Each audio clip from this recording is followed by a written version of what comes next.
Hi guys, in this video I'll show you how to animate consistent characters in Luma AI. First, open any preferred browser and search for Luma AI.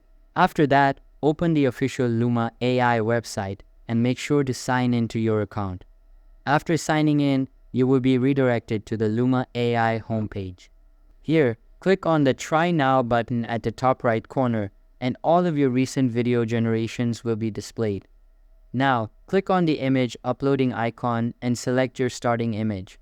After that, click on the End Image button and select your second image.